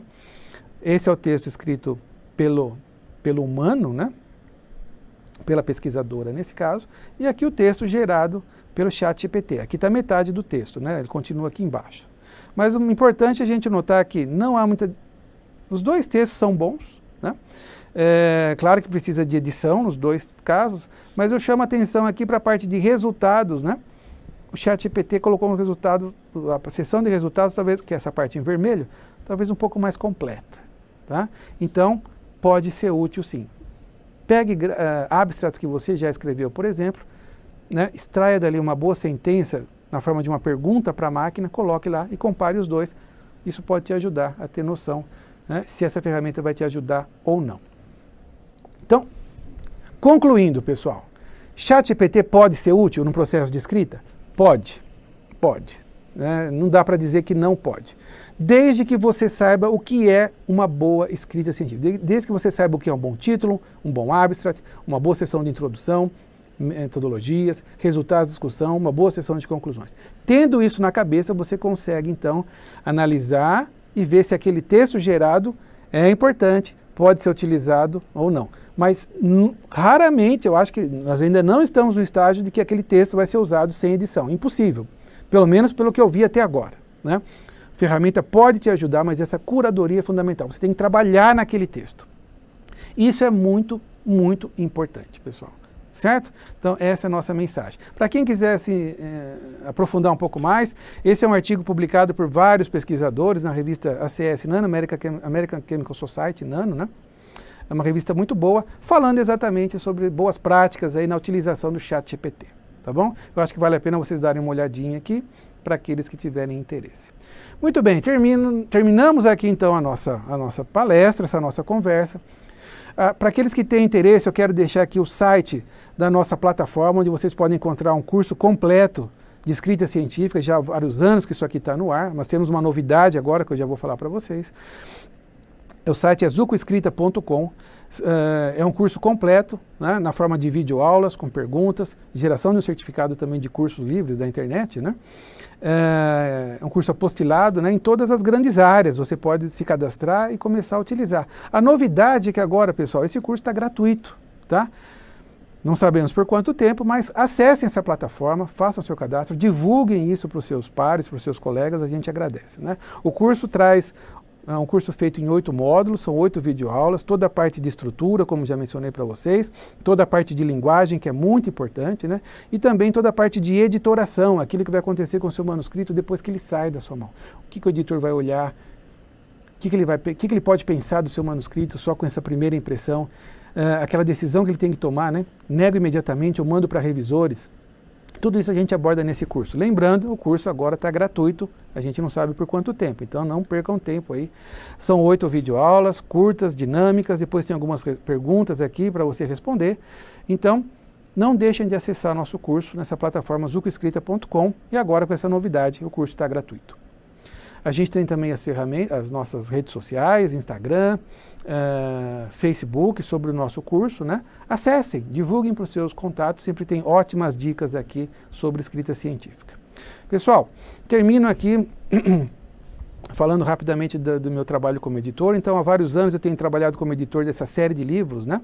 Nanomedicine and Nanotoxicology, é da Springer Nature. A gente já publicou vários livros aqui com essa temática, mais de 15 livros, eu acho, nos últimos anos, vários de autores brasileiros, inclusive. E fica aqui um convite, se você trabalha nessa temática, quer publicar um livro nessa interface entre nano com biotecnologia, em qualquer temática, entre em contato comigo ou com a Springer diretamente, vai ser um prazer publicarmos o seu livro lá. Não tem custo, né? E a Springer faz aí uma ótima divulgação do seu material, certo? Também tenho trabalhado como editor, né, nessa revista Frontiers in Sensors. Eu sou editor-chefe na especialidade Biosensors. Aqueles que se interessarem, pode ser uma opção para a sua próxima submissão aqui na área de biosensores, certo? Esse é o portal da escrita científica da USP de São Carlos, uma plataforma fantástica, uma grande iniciativa aqui de várias pessoas do nosso campus na USP de São Carlos. Não deixe de acessar esse portal, tem grandes informações aqui importantíssimas. Aqui estão meus contatos. Sintam-se à vontade para nos contactar, para qualquer dúvida. E aqueles que tiverem interesse, podem acessar o site aqui do nosso grupo de pesquisa, grupo de nanomedicina e nanotoxicologia, no Instituto de Física da USP de São Carlos.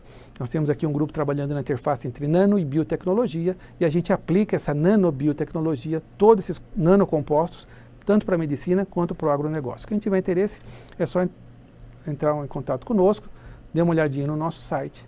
E com isso a gente termina a nossa palestra de hoje. Novamente, um grande prazer estar aqui com vocês, né? Desejo a todos aí muito boa sorte nas suas vidas pessoais, nas suas vidas profissionais, na sua carreira científica. Fiquem com Deus e até a próxima. Um grande abraço. Muito bem. Espetacular esta palestra para terminarmos este primeiro dia da 6ª Escola de Pesquisadores do Campus de São Carlos. E agora vamos às perguntas. Eu posso dizer para o nosso auditório, para os nossos espectadores, quem nos assiste pelo canal YouTube, tivemos aqui cerca de 40 a 50 perguntas. Obviamente, até porque o meu estômago está roncando, mas é óbvio que eu não vou passar aqui, não vou fazer as perguntas, esse total de perguntas para o nosso convidado, que está aqui ao vivo e a cores, bem disposto, embora esteja cansado. Aliás, todos nós já estamos um pouquinho cansados, a hora já está um pouquinho adiantada, mas eu fiz aqui uma seleção de 15, talvez 16 perguntas, e isto graças ao grande esforço e ao excelente trabalho dos colegas que estiveram de serviço no chat, interagindo com os nossos internautas. Um grande obrigado aos nossos colegas aí, às nossas colegas, com o seu incansável trabalho. Antes de passar às perguntas e às devidas respostas, quero enviar um abraço ao professor Traubach, que é um veterano da Escola de Pesquisadores, desde quase a primeira edição. Portanto, professor Traubach, um abraço. Ótimo. E não esqueça de mandar o chocolate que o senhor já me está devendo há 3 anos. Então, isso com juros, está bom? Ótimo. Muito bem, professor Zuccoloto. Vamos então às nossas perguntas. A primeira vem do Rafael Fernandes. Ele está na Unicamp. Posso fazer um comentário antes da primeira pergunta? Pode, se não for em relação ao chocolate, pode. Não é, mas eu só queria dizer que eu aqui sou solidário a todos os nossos participantes que enviaram suas perguntas, o que é muito importante. Ninguém tem nada a ver com o seu estômago roncando, afinal de contas. A gente podia ter tempo para responder todas essas perguntas, independente do seu estômago, tá? Então só fica a minha solidariedade aqui a todos os nossos participantes. Ok, então a solidariedade fica para amanhã. Quando surgirem 80 perguntas, pode ficar preparado que eu vou analisar, vou juntar elas todas. Primeira questão vem do Rafael Fernandes, como eu falei, da Unicamp, em Campinas, e ele pergunta o seguinte: professor, o pesquisador deve focar apenas em uma linha de pesquisa dentro de sua área de atuação, ou deve se aventurar em pesquisas de mais linhas de pesquisa dentro da mesma área de atuação, claro? Olha, Rafael, ótima pergunta. Isso depende muito do estágio da carreira em que o pesquisador se encontra, né? Então, veja, um aluno de mestrado, um aluno de doutorado, é muito natural, porque ele tem prazos a cumprir, tem teses, tem dissertações a terminar, defender, tem disciplinas a cumprir. Então, é muito natural que ele fique mais focalizado naqueles que são seus deveres primários. Óbvio, e o orientador, o supervisor, está vendo isso, né? Mas a gente também percebe que, em várias situações, nada impede que esses alunos de mestrado e doutorado participem de trabalhos de colegas, né? Isso é muito salutar, inclusive, que não é exatamente a mesma linha, dentro de uma linha de pesquisa, mas não são exatamente os mesmos objetivos. Isso é muito comum dentro de um grupo com várias pessoas. Então, depende muito da habilidade de cada um, da capacidade que cada pessoa tem. Tem umas pessoas que gostam de trabalhar mais focadas, só no seu objetivo primário. Tem outros alunos e pós-docs que gostam de ter mais parcerias dentro do grupo ou com outros grupos, o que também pode ajudá-lo, né, a aumentar, eventualmente, com seriedade, aí, o número de publicações. Então, é uma situação que não tem certo ou errado, tudo tem que ser visto com calma, né? Claro, se já se trata de um professor ao longo da carreira, é muito natural que ele tenha um leque um pouco mais amplo, né, que possa atuar em várias frentes de pesquisa, um professor, um orientador, um PI, né? Isso é muito natural. Então, primeiro, depende do estágio do desenvolvimento da sua carreira, se você é aluno, se você é pós-doc, se você é professor. Depende de aspectos pessoais, se a pessoa gosta de se envolver mais em outros trabalhos ou gosta de trabalhar mais focada. Mas eu vejo vantagens em tentar, desde que ele consiga levar e fazer com seriedade, tentar abrir um pouco mais o leque, sim. Eu não vejo problema algum. Muito bem, a próxima questão vem de Denise Cardoso, ela que é professora na Universidade Estadual do Pará. Então é assim, Ela pergunta o que fazer quando não se tem muitas referências com relação a uma pesquisa que você queira realizar. Ótima pergunta, Denise. Inclusive é o nome da minha esposa e a minha esposa também é paraense. Por falar nisso, eu hoje já tomei um açaí com farinha de tapioca. Só faltou peixe frito, viu, Denise? E a gente aqui ia passar fome. Então vamos lá. Vamos lá.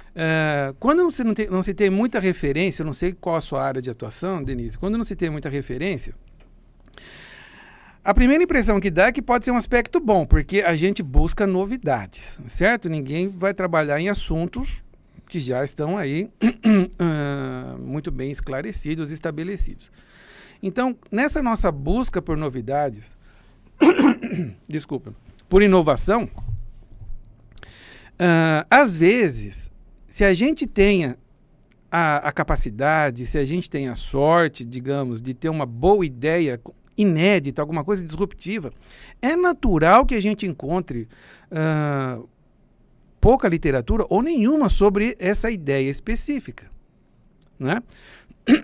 A gente pode ter literatura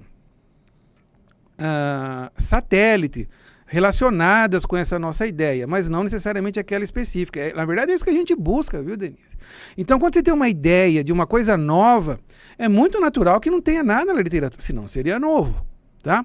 Então, eu vejo isso como positivo, tá bom? Mas tudo tem que ser analisado caso a caso. Eu não sei qual é a sua situação, qual é a sua área e nem qual é o tema que você está se referindo aqui, tá bom? Não sei se eu ajudei. Se precisar de mais detalhes, pode entrar em contato depois. Muito bem. A questão seguinte vem do professor Rafael Andrade Itaperuna, da SEDUC do Rio de Janeiro. E a questão ela não é breve, é uma questão longa. Então eu gostaria que o professor Zucalosso ficasse atento realmente a esta questão. Ele fala o seguinte: contraditoriamente à Declaração de São Francisco, é adversa ao uso do FI, que frequentemente é utilizado como parâmetro primário para comparar a produção científica de indivíduos e instituições. A DORA, 2021, recomenda que a comunidade científica não use métricas baseadas em revistas, como fatores de impacto, como medida substitutiva da qualidade de artigos individuais de pesquisa para avaliar as contribuições individuais de um cientista ou em decisões de contratação, promoção ou financiamento. Desculpa, eu esqueci o nome Rafael. Do nosso colega. Rafael, ótima pergunta, ótimo comentário. E é um assunto bastante interessante. Então, como você acabou de nos lembrar, de mencionar, essa Declaration of Research Assessment, que é a DORA, né? É um documento, mais ou menos como uma normativa, assinado aí por algumas instituições. Eu acho que surgiu lá numa reunião em São Francisco, daí a Declaração de São Francisco, de alguma sociedade nas áreas biológicas, em 2012, né? E a principal mensagem desse documento é essa necessidade de desvincular essa avaliação do cientista ou avaliação da instituição baseado pura e simplesmente na revista, no fator de impacto da revista onde o cientista está publicando. Isso é uma coisa interessante, né? E faz todo sentido. É claro que você pode ter excelentes trabalhos com conteúdo científico, com avanço científico muito bom, fantástico, sendo publicado em outras revistas de menos impacto, por vários motivos. Isso acontece no dia a dia. Claro que você pode ter vários trabalhos em revistas de muito menos impacto, publicados em revistas de menos impacto, que são até mais importantes para a área do que alguns trabalhos publicados em grandes revistas. Isso é natural. Agora, o que acontece, então eu acho que é bastante interessante essa ideia, é que eu acho que ainda há pouca adesão para esse documento, mas faz todo sentido. Quando você tem uma instância de avaliação, seja de uma instituição ou de um candidato, por exemplo, numa banca de concurso, lembrando que nós vamos ter uma palestra aqui de preparação para concursos acadêmicos no dia 25, não percam, tá? Uma banca para avaliar individualmente ali os candidatos, faz todo sentido que a banca, que espera se entenda, né, esteja relacionada com os assuntos, busque ali a questão, né, de conteúdo, do avanço e não simplesmente olhe para fator impacto da revista. Então, esse é um ponto importante. Eu acho que o que falta ainda é a adesão da comunidade científica a essas normativas, Rafael. Tem um outro lado que eu gostaria de deixar aqui também claro, né? Lembre que quando a gente submete para uma grande revista, Nature, Science, entre outras, né? Antes de ser atrelado, antes de ser aceito para publicar, né? O artigo, o manuscrito, vai passar por um crivo de conteúdo, né? O trabalho vai ser analisado por pareceristas, totalmente em função do conteúdo, do avanço que está trazendo. Então, há uma correlação entre a qualidade do trabalho e a qualidade da revista também. Claro, porque a competitividade aumenta muito nas grandes revistas e todos os manuscritos vão ser analisados com relação ao conteúdo. Então, não dá para perder essa associação também. Mas a gente tem que evitar os exageros. Concordo que simplesmente não dá para se avaliar indivíduos ou grupos de pesquisa ou instituições só com base nas revistas onde se publica. Tem que se acessar o conteúdo, o avanço que esses grupos ou indivíduos estão trazendo para a área. Ótimo comentário, Rafael. Muito bem, seguidamente vamos então à questão colocada, aliás, às questões, porque são duas, mas eu vou colocar uma de cada vez para que o professor tenha a oportunidade de organizar as suas ideias. A pergunta seguinte vem da Aline Costa, ela está em Belo Horizonte, Minas Gerais, e a primeira pergunta é que ela superior e as práticas pedagógicas. Aline, olha, a primeira recomendação, a mais básica, é que você faça um bom trabalho, né? Antes da etapa de escrita. Você tem que trabalhar focada, com bastante empenho, juntamente com o seu orientador ou orientadora, com o seu grupo, para que você tenha realmente bons, né, avanços importantes nessa temática que você escolheu para o seu doutorado.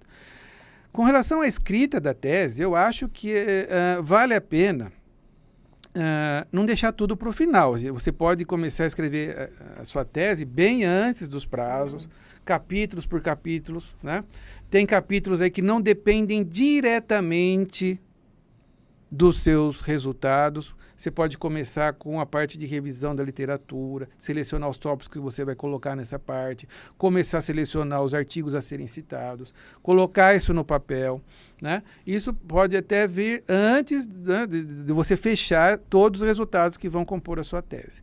Então, eu diria o seguinte, não deixe para a última hora, vá trabalhando na escrita durante o seu doutorado todo, para que você tenha tempo e tranquilidade. Quanto mais tempo a gente tem para editar textos, melhor fica. Impossível ficar pior.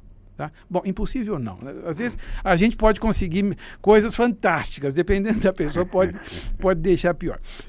Mas quanto mais tempo a gente tem para trabalhar, seja você, seja o seu orientador, orientadora que vão corrigir, é melhor. Então, a pressa pode atrapalhar tudo lá na frente. Então, vá trabalhando já no texto antes. Essa seria uma sugestão, um conselho aqui baseado na sua pergunta. Não tem mais informações. Tá, ela complementa a pergunta dela com uma outra questão, que é a seguinte: é melhor escrever a tese em inglês ou em português? Olha, essa é uma decisão, primeiro, uma decisão do autor, do candidato, da aluna, nesse caso, a Aline, do seu orientador, orientadora, e também o programa de pós-graduação. Se o programa de pós-graduação permite que seja em português ou inglês, ótimo. Então, aí fica uma decisão realmente da aluna, da Aline, com seu orientador ou orientadora. Tá? Não sei o que é melhor, não dá para analisar em termos de o que é melhor ou pior. E o peso, desculpa interromper, e o peso que tem uma ou outra? O peso é igual? Olha, lembrando que, eu não sei de qual área, Aline, mas lembrando que na maioria das áreas, uma tese não é o documento principal de fonte de avanços onde os cientistas vão buscar avanços. Nós buscamos avanços nos artigos, não em teses, como via de regra, certo? Talvez algumas áreas ali com algumas exceções, tá? Então, eu acho que eu não vejo grandes diferenças. É bom para o aluno, porque de certa forma ele vai treinar uma segunda língua.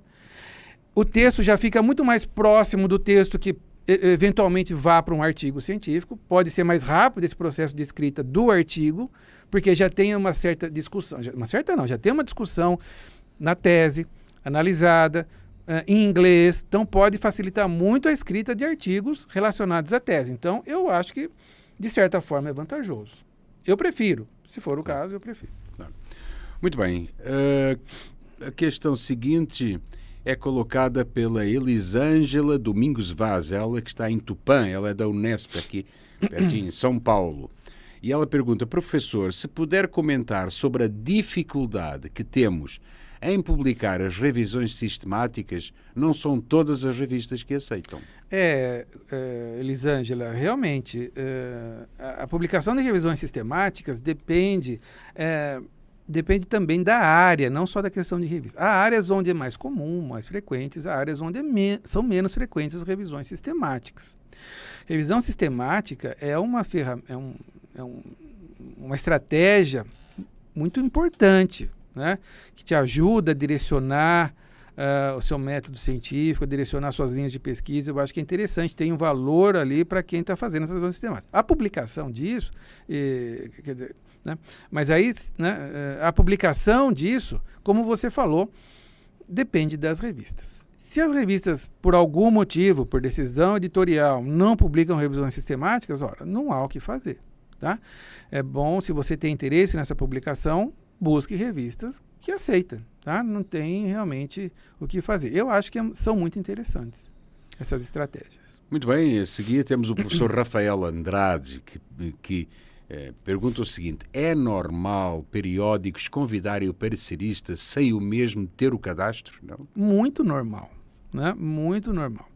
O Rafael, né? Isso. Professor Rafael, uma das maiores dificuldades, isso você pode consultar qualquer editor que você conheça, uma das maiores, editor associado, aquela pessoa que busca, né, pareceristas para um determinado manuscrito. Uma das maiores dificuldades que nós temos hoje é encontrar bons pareceristas. Bons pareceristas que são bons cientistas na área, que estejam dispostos a dar parecer, a usar seu tempo para prover esse parecer desse artigo para essa revista. Então, é uma tarefa que está ficando cada vez mais difícil. Né? Essa revisão por pares tem como um gargalo aí essa questão de encontrar bons pareceristas. Muitas vezes a gente tem que mandar para 10, 15 possíveis revisores, aí, sei lá, 3 aceitam dar parecer, né? 2 devolvem no prazo. Então, é uma tarefa árdua, tá? A revista, né, mantém um cadastro, sim, né? E não é difícil achar pesquisadores envolvidos em temáticas específicas com as bases de dados que nós temos hoje. Então, não é nada incomum que as revistas busquem, fora daquilo que ele tem no seu banco de dados ali imediatamente, pesquisadores para serem pareceristas. Não é incomum, né? Isso é bastante comum, na verdade, viu, Rafael? O Natamias Lima está em Ilha Marajó, no Pará. Ele não pergunta, ele pede para o professor falar um pouco sobre se tornar autoridade em uma área. Olha que maravilha, hein? Que preocupação interessante. É para que você veja que tem gente importante aqui nesta escola, tá? Que bom, não tenho dúvidas. Claro, né, autoridade científica, dentro de uma área científica, né? Imagino que ele está se referindo como autoridade a um pesquisador de sucesso, eminente na sua área, tá? Como é o nome dele? Natamias. Natamias. Então, veja, a coisa mais simples a se dizer, que parece até meio óbvio, né, é que isso envolve muito trabalho e dedicação, não tem outro jeito, Natamias, tá?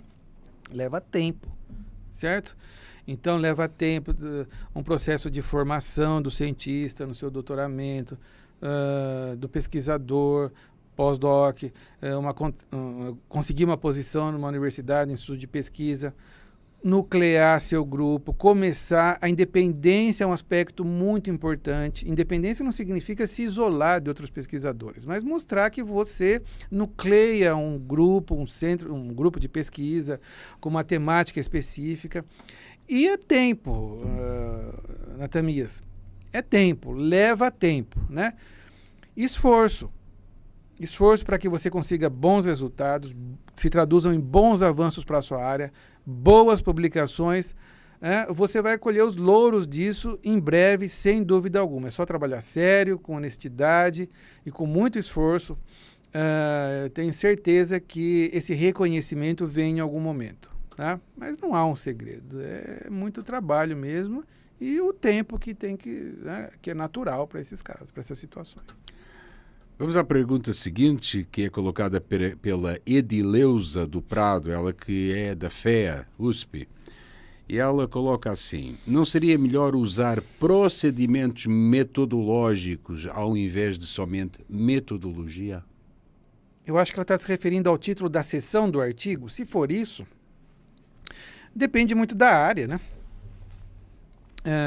Dependendo da área, a gente vai chamar essa seção de materiais e métodos, a gente vai chamar de parte experimental, a gente vai chamar de experimental, simplesmente, a gente vai chamar de methodology. Depende da área, um pouco da revista também, mas mais da área, né?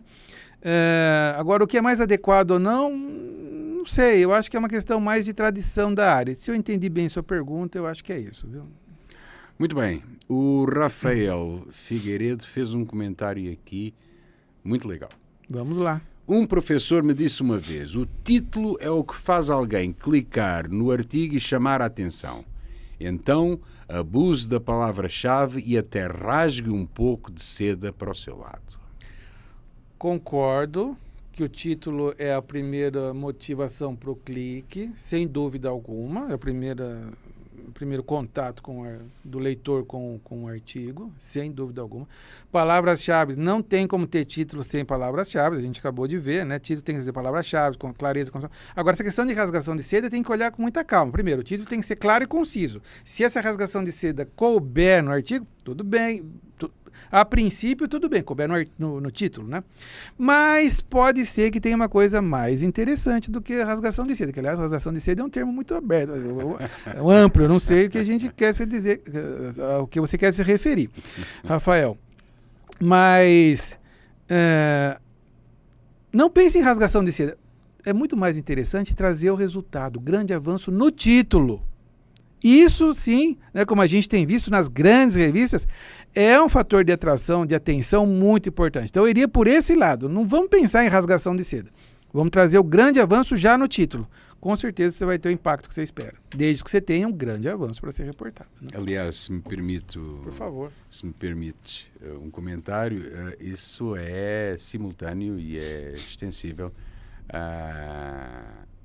aos artigos científicos, não aos artigos, mas à imprensa, ao jornalismo científico. Sem dúvida. Porque quanto mais conciso, abrangente, direto for o artigo, mais ele tem propensão de ser lida a matéria que segue. Com certeza. Muito bem, temos então agora a Paloma Vidal.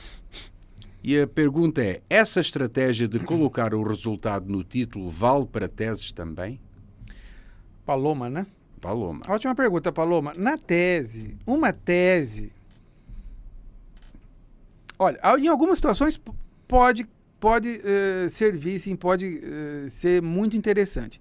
Mas, de maneira geral, uma tese você é um pouco mais ampla, né? Você tem mais resultados, você tem talvez até mais do que um avanço sendo pontuado ali.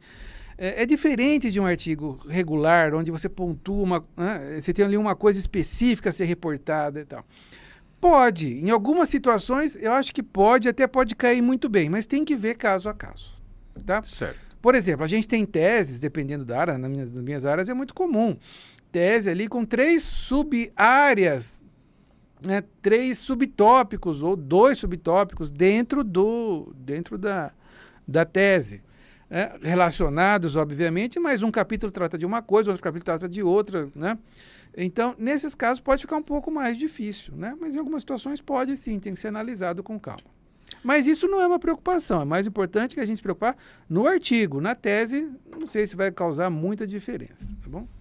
A pergunta seguinte tem aqui, ela é formulada por Writer Studies, portanto não traz um nome próprio, mas Writer Studies é assim, ela pergunta: é melhor escrever o abstrato após ter feito todo o trabalho? Sem dúvida. Abstract é um resumo. A gente não resume aquilo que não existe, né? Então, sem dúvida alguma, é muito mais fácil resumir aquilo que já existe. Sem dúvida.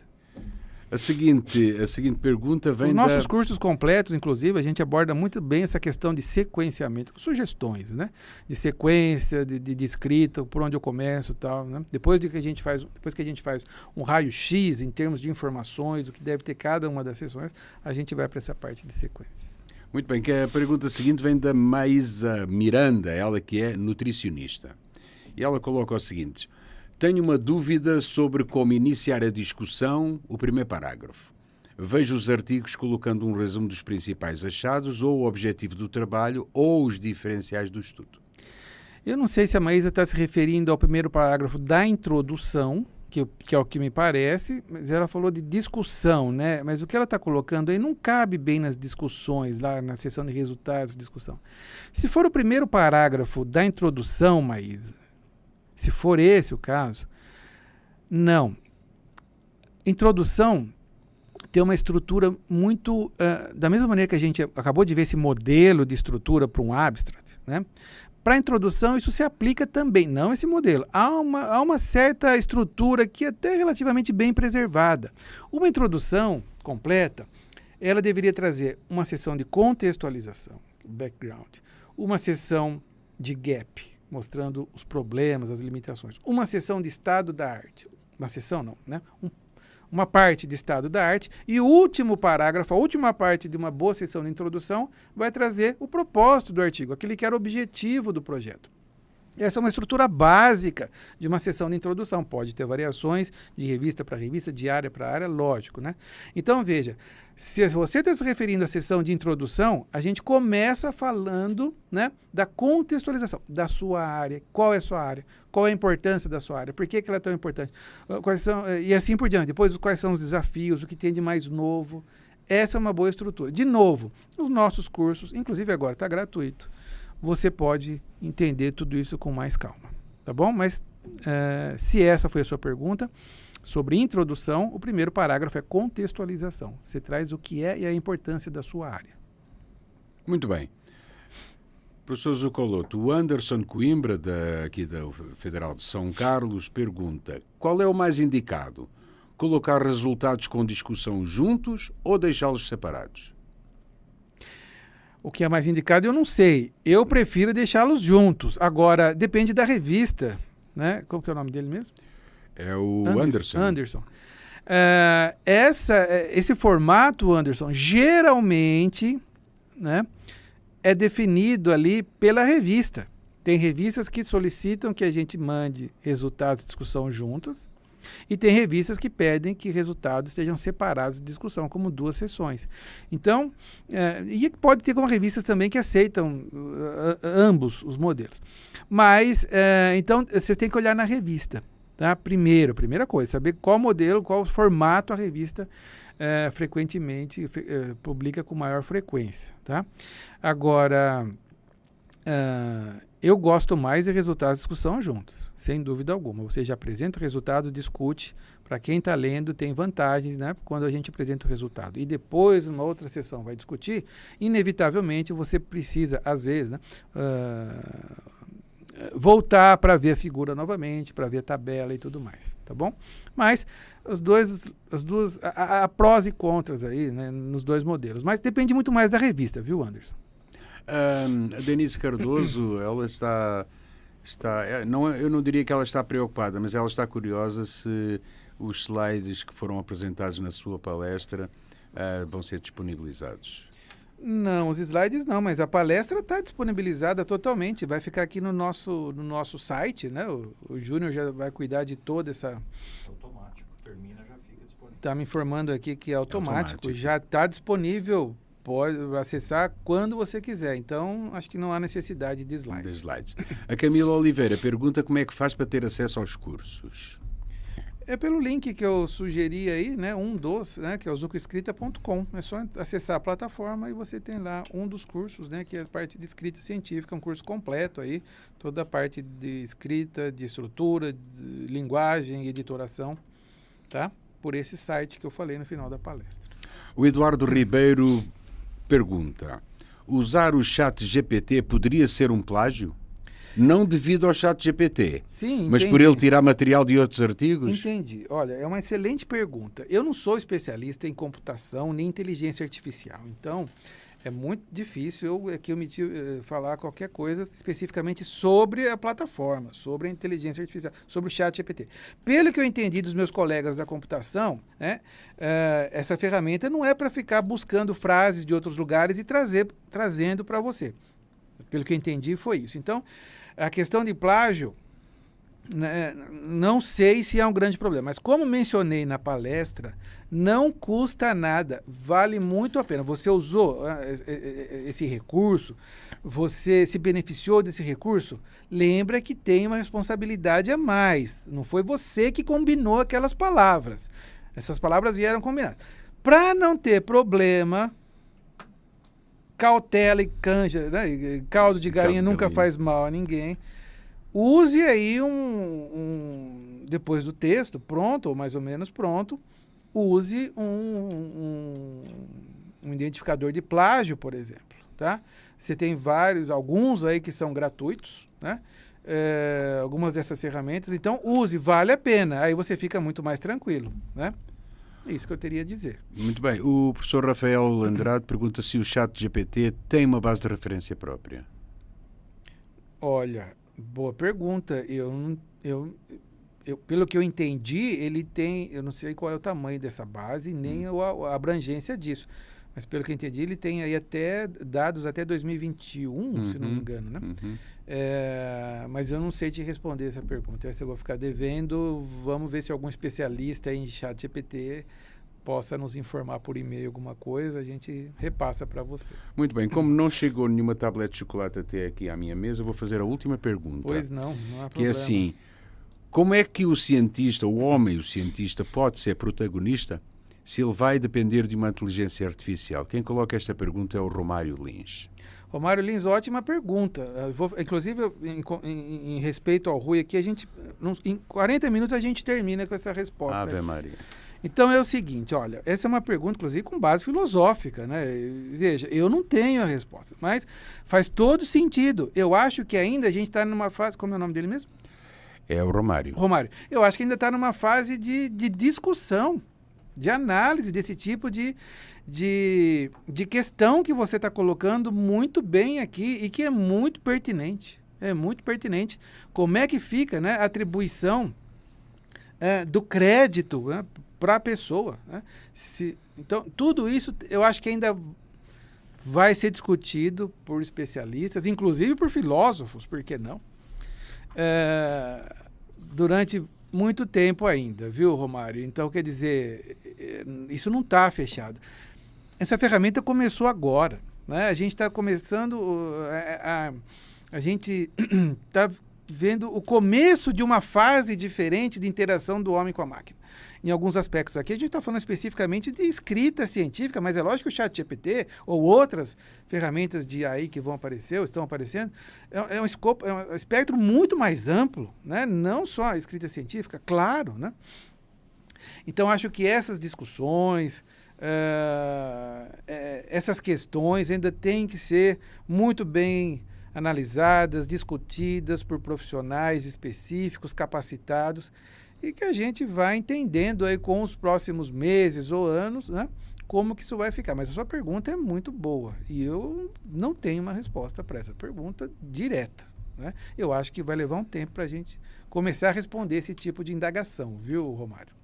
Professor Zucoloto, eu daria por terminado esta sessão de perguntas e respostas, mas eu gostaria que o senhor finalizasse esta sua intervenção no dia 2 com as suas considerações finais sobre este momento que foi realmente importante, esta palestra. Não, muito obrigado. Eu só tenho a agradecer a todos que participaram conosco. Esse é só o começo da Escola de Pesquisadores 2023. Nós estamos muito felizes com todos vocês aí do outro lado. Falei com o professor Gilson Volpato por telefone, me pediu 1000 desculpas por esse problema técnico.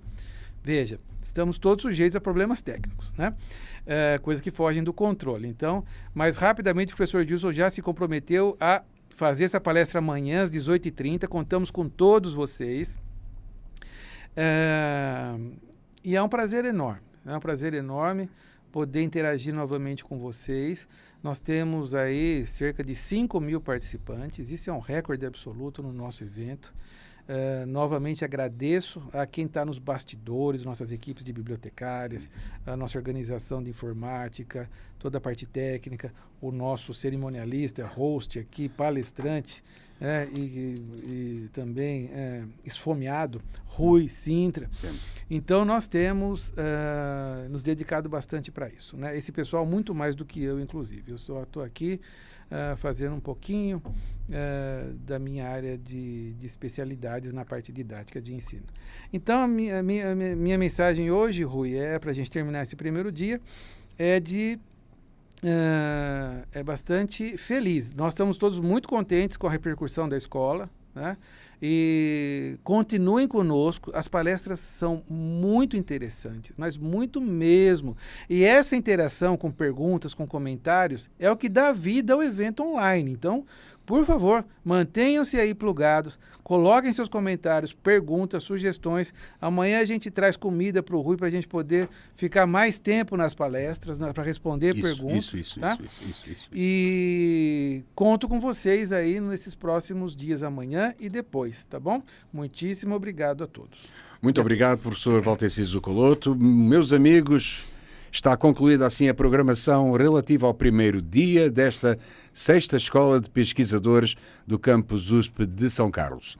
Voltaremos amanhã, dia 24, já numa nova sala. Consultem o canal YouTube da escola e já a partir das 9 horas para o segundo dia deste evento com uma programação intensa e que você não poderá faltar. Um abraço a todos, boa tarde, agradecimentos ao Júnior na parte técnica, fiquem bem, até amanhã às 9 horas. Não esqueça, conto com vocês. Um abraço.